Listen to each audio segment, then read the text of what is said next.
Hello everyone, my name is Amit Kumar. स्वागत है आपका इस द ड्रीम एल्केमिस्ट चैनल पर। आज अपन एक बहुत ही तासु कोर्स स्टार्ट करने जा रहे हैं जिसका नाम है फंडामेंटल्स ऑफ थर्मोडायनेमिक्स, जो कि मैकेनिकल इंजीनियरिंग की जान है।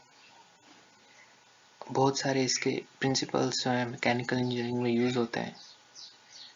मैकेनिकल इंजीनियरिंग का बेसिक्स है और बहुत सारे इसके एप्लीकेशंस हैं, जैसे कि इंजन डिज़ाइन है, पावर प्लांट्स हैं, air conditioning, refrigeration, heat exchanger, radiator, heat sinks and many more. बहुत सारे ऐसे इसके एप्लीकेशंस हैं। तो ये काफ़ी ज़रूरी हो जाता है कि अपन थर्मोडायनेमिक्स के हर कॉन्सेप्ट को काफ़ी अच्छे से समझें। इससे पहले कि अपन स्टार्ट करें, मैं आपको बता दूं कि through out this course upon thermodynamics के सारे बेसिक्स, फंडामेंटल्स काफ़ी अच्छे से क्लियर करने वाले हैं। और जैसे ही अपना थ्योरी का एक पार्ट कंप्लीट होता है, टॉपिक कंप्लीट होता है, हम प्रीवियस ईयर्स के गेट और आईईएस के क्वेश्चन यहाँ पे करेंगे। तो चलते हैं, इंट्रोडक्शन की यहाँ पे बात करते हैं।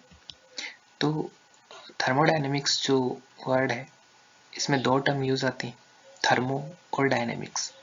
थर्मो का मतलब सिंपली हीट से है और डायनेमिक्स का मतलब मोशन और पावर से है। ऐसी मैकेनिकल मोशन जिसमें कि वर्क इन्वॉल्व होता हो, वो सिंपली डायनेमिक्स है। और डेफिनेशन मैंने यहाँ पे दी है कि it is the branch of science that deals with three E's. It is the branch of science that deals with three E's. अब ये थ्री ईज क्या है? ये है एनर्जी, एंट्रोपी, इक्विलिब्रियम। और एक सिंपलेस्ट डेफिनेशन मैंने और रखी है कि it is the branch of science that deals with conversion of disorganised form of energy into organised form of energy. कहने का मतलब ये है कि जो डिसऑर्गेनाइज्ड फॉर्म ऑफ एनर्जी है, उसका कन्वर्जन अपन ऑर्गेनाइज्ड फॉर्म ऑफ एनर्जी में यहाँ पे करते हैं। आगे एक डेफिनेशन मैंने और दी है अच्छे से समझाने के लिए कि it is a branch of science that deals with the study of energy interaction and its impact on properties of system. कहने का मतलब ये हुआ कि यहाँ पे एनर्जी इंटरैक्शन की स्टडी अपन करते हैं, सिस्टम की प्रॉपर्टीज पे क्या क्या इम्पैक्ट आए हैं, टेम्परेचर, प्रेशर, वॉल्यूम, कैसे चेंजेस आ रहे हैं उनमें, कैसे वो चेंज हो रहे हैं, उनकी स्टडी अपन यहाँ पे करेंगे। कुल मिला के अपन heat, work, energy, equilibrium, entropy, impact on properties of system, energy interaction और काफ़ी कुछ डिस्कस करने वाले हैं। कुछ रिलेटेड टर्म्स अपन यहाँ पे देख रहे हैं।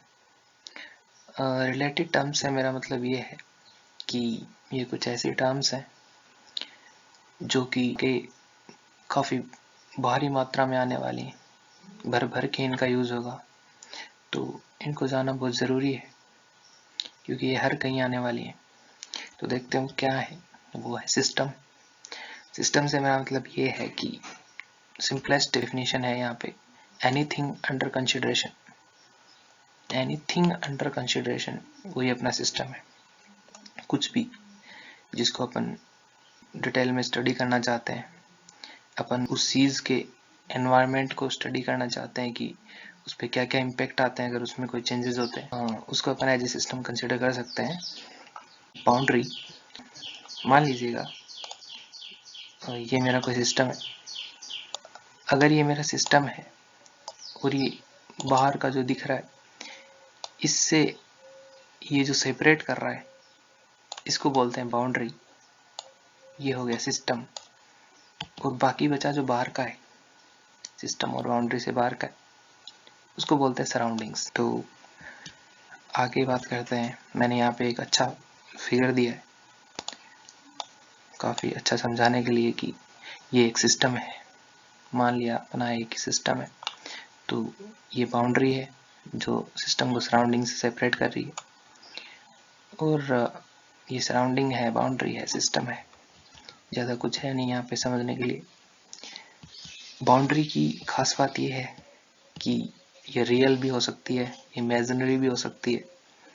रियल जो होती है उसको कंटिन्यूस लाइन से शो करते हैं अपन यू, ये रियल बाउंड्री है। और जो इमेजिनरी होती है उसको अपन डॉटेड लाइन से शो करते हैं। और बाउंड्री की एक और ख़ास बात है कि ये फिक्स भी हो सकती है और मूवेबल भी हो सकती है।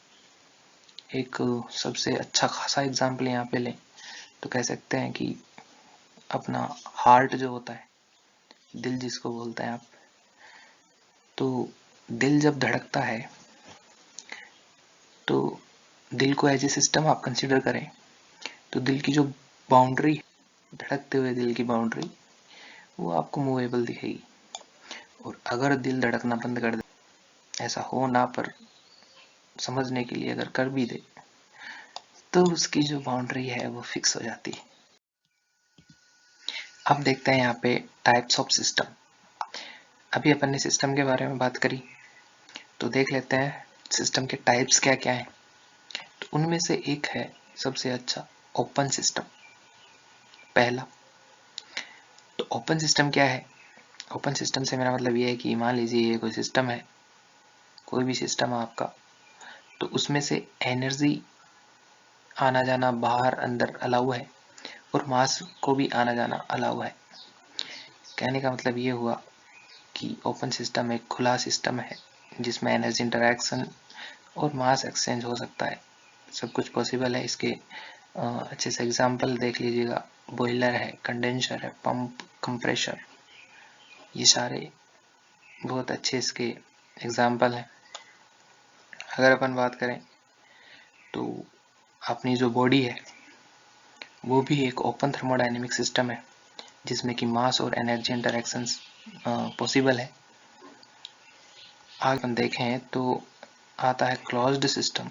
क्लोज्ड सिस्टम से मतलब ये है कि यहाँ पे सिर्फ एनर्जी एक्सचेंज हो सकती है, only energy can be exchange, लेकिन मास नहीं हो सकता है।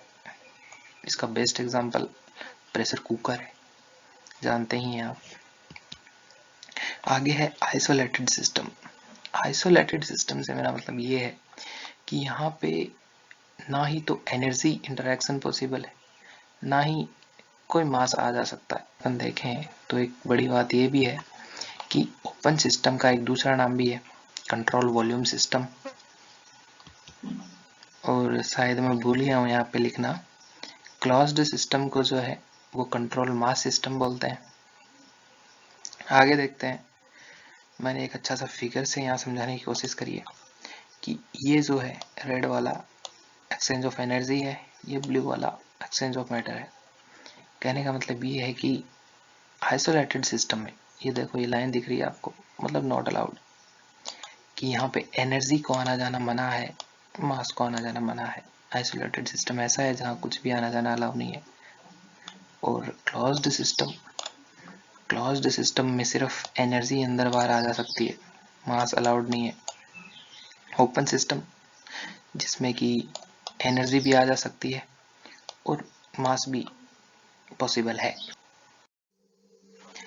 अगर आपको वीडियो अच्छा लगता है तो आप लाइक करें, शेयर करें और सब्सक्राइब करना ना भूलें। Thanks for watching.